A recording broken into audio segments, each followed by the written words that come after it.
Hey you guys, Anika here, and this is my channel, Well with Anika. I just wanted to come back and talk to you guys a little bit more about interstitial cystitis. It's something that I mentioned in my two previous videos along my UTI journey, and it was a suspected diagnosis that was given to me by a nurse practitioner that's within my circle. And it's something that we are exploring, have not ruled out, but looking a little bit more into why I'm having the issues that I'm having. The reason why interstitial cystitis made so much sense to me because of the complaints that I was having. When I first realized that certain things that I drank and ate were affecting my bladder, I was around this particular nurse practitioner and she said, you know what, that sounds like interstitial cystitis. I went on Google, went down the rabbit hole and realized that basically my whole diet could be contributing to my bladder issue. But let me just tell you a little bit more about interstitial cystitis. So it's called a painful bladder syndrome. And I'm on my phone, my other cell phone, just kind of looking it up just to give you a little information. It's a chronic painful bladder condition. It often is mistaken for a UTI, urinary tract infection, but there is no infection. Symptoms include bladder and pelvic pain, pressure and frequent urination, or the urge to go. Painful bladder symptoms are often difficult to treat. Therapies may include physical therapy, biofeedback. Antibiotics have not been shown to help with painful bladder syndrome. Treatments consist of lifestyle conditions, changes and modifications, as well as therapy. It is often difficult to treat. Therapies may include medication, physical therapy, like I said, biofeedback before. Self-care, dietary modifications. So let me tell you a little bit about that. So it talks about what diet you should adopt in order to prevent issues with interstitial cystitis. So I'm looking at the NIH website and it says, can what I eat or drink relieve or prevent interstitial cystitis, or IC? It says there's no research that consistently links certain foods or drinks to IC. However, some research strongly suggests a relationship between diet and symptoms. Healthy eating and staying hydrated are important for your overall health, including your bladder health, right? It says, however, some people with IC find that certain foods or drinks can trigger or worsen the symptoms, like coffee or caffeine, soda, alcohol, tomatoes, hot and spicy foods, chocolate, caffeinated beverages, citrus juices and drinks, MSG, high acidic foods can trigger IC symptoms and make them worse. Some people also note that their symptoms get worse after eating and drinking certain products with artificial sweeteners or sweeteners that are not found naturally in foods or beverages. Learning which foods trigger your symptoms may make them worse may take some effort. Keep a food diary and take a note of what triggers your bladder pain, right? So you all know, or maybe you don't, I have a garden in my backyard, and what we grow a lot of are tomatoes, and what we make a lot of is salsa. And so recently, I've been consuming a ton of salsa because our tomato plants have really been putting out a lot of tomatoes. When I eat salad, which I pretty much have a decent diet when it comes to, my everyday menu, I consume a lot of salad and I love vinaigrette dressings. I very rarely will choose a cream dressing or a ranch dressing because of the fat content. So I love vinaigrettes. I also like to eat and drink citrusy, beverages. Just putting lemon in my water or putting lime in my water is something that I do on a regular basis, which is something that can irritate the bladder. I also love to drink rise mushroom coffee, and it is caffeinated. I've gotten myself off traditional coffee. It doesn't make me feel good anymore. It actually makes me feel kind of nauseous. But I do love Rise coffee, and Rise coffee is caffeinated. It has half the amount of caffeine as a cup of coffee, but at the end of the day, it's still caffeinated, and I drink a cup every single morning. I love Italian food. Italian food is mostly tomato based. with a lot of garlic and olive oil and sometimes citrusy. I love capers. If I'm out to dinner and there's a caper chicken or a caper fish, most of the time I am eating that because I love the brininess of a caper. I mean, everything that I am eating is, so if you're listening to me run down my menu of foods that I like to consume and your diet sounds a lot like mine and you're having issues with your bladder and having pain in your bladder, these are some things you may want to avoid. And it's so sad because I feel like that is the healthier side of life. Well, not necessarily all the cheese that comes with Italian food a lot of the times, or with Mexican food, because I love Mexican food as well, which can be on the spicier side, right? And there's a lot of cheese in that as well. So not as healthy, but it can be done in a healthier way, right? So because I am a big coffee drinker, and especially with the fall season coming in, I really love to enjoy a hot beverage in the morning. When I'm on my way to work or just when I'm sitting down in the morning doing my devotion, I like to have a hot beverage. So there was another point in my life where I needed to get off caffeine for a while because I was totally addicted. And I found a tea called Ticino.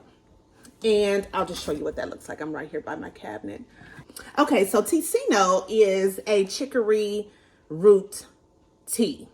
And so because I love the benefits of mushroom, I did buy the mushroom blend. Now they have a lot of different flavors. You can go to their website. I think it's Ticino.com, and that is TEECINO.com. I actually ordered off of Amazon, and I'll put their link in my description box below, okay? But Ticino, like I said, I got the mushroom blend, and there are 6 flavors in here.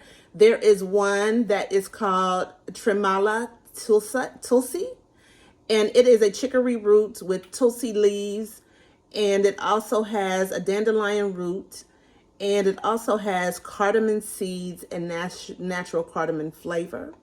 There's another one called Turkey Tail Astragalus, and that has chicory roots with dates and turkey tail extract and figs. There's another one called Chaga ashwagandha, which that one is probably going to be really relaxing for nighttime. I probably won't drink that during the day. Chicory root, ramen seed, dates, ashwagandha. And there's another one called Rishi Eleuthero, and it has carob pods. Now, I thought carob pods were kind of like chocolate, but carob doesn't have the chocolate properties, right? Same properties as chocolate, which chocolate is something we have to stay away from when dealing with interstitial cystitis. And so that also has, chicory, barley, ramen seed, and ethereal root, which I don't know what that is. Reishi mushrooms. Yeah, so that's what's in that one. Then there's a lion's mane rhodiola. So rhodiola rosacea is supposed to be really good for libido. So that one also has carrot pods in it as well. Chicory, barley, dates, rose petals, rhodiola root, lion's mane, and that's all that's in that one. And then the last one is cordyceps shinjandra. And that one is chicory root with cinnamon, ramon seeds, some type of berry I can't pronounce, sweet blackberry leaves. That sounds delicious. And cinnamon. So I picked this up, and I've tried 2 so far, and I like it. Does it give me the coffee taste? No. Does it give me the warm thickness of a coffee in my palate? Yes. I do like oh God, I don't know how to give the word, but I do like the way that it feels on my tongue. I do put a little bit of my caramel creamer. I have put a little caramel creamer in a couple of the tea bags that I've tried. But if you're looking for an alternative when it comes to a hot beverage in the morning and you want to stay away from irritating your bladder, you might want to try Ticino. They also have like some like hazelnut flavors, vanilla bean, different things like that are more traditional coffee flavors that are warm and thick in your mouth as well, which give you more of a coffee feel than these mushroom teas do. And those are actually called, because this one is called a mushroom tea sampler, and those are actually called Ticino coffee alternatives. So they do give more of a coffee flavor to what you're drinking, but it's caffeine free.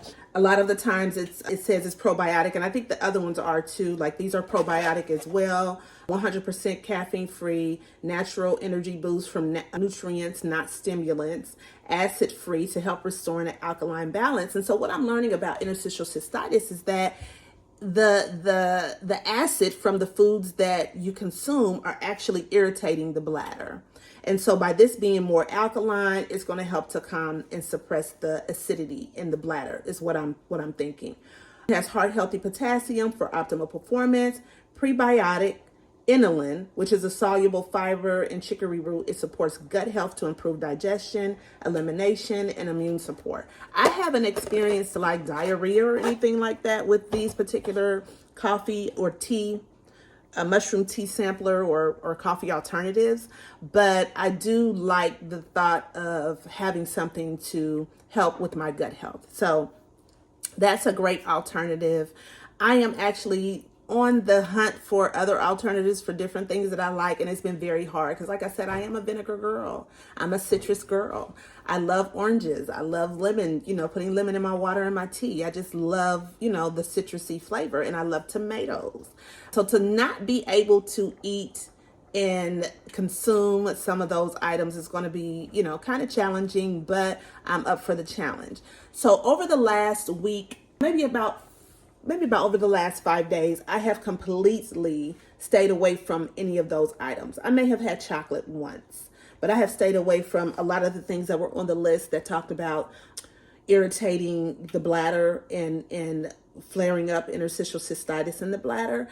And I have noticed a relief in my lower abdomen. I noticed that I don't have the urgency to urinate as often. I don't have the back pain. So I think there is, there's a piece of my diet that has been contributing to the issues with my bladder.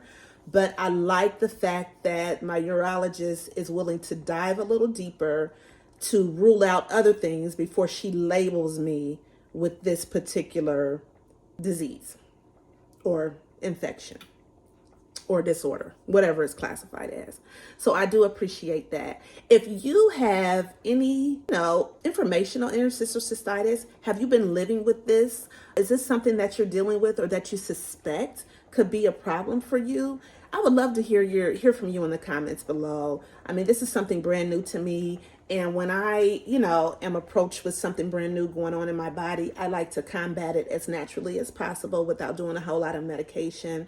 I did read that anti-inflammatory drugs will help with the symptoms, but I'm trying not to consume a lot of those and trying to take a more natural route, as we all like to, but I understand sometimes there is a need for pharmaceutical drugs. So I would love to hear from you in the comments below. I will continue on this journey and let you guys know what I come up with and what may be some other alternatives to foods that we love, like tomatoes and vinegar-based items, and see what we come up with. But until next time, you guys, you all be well. Bye-bye.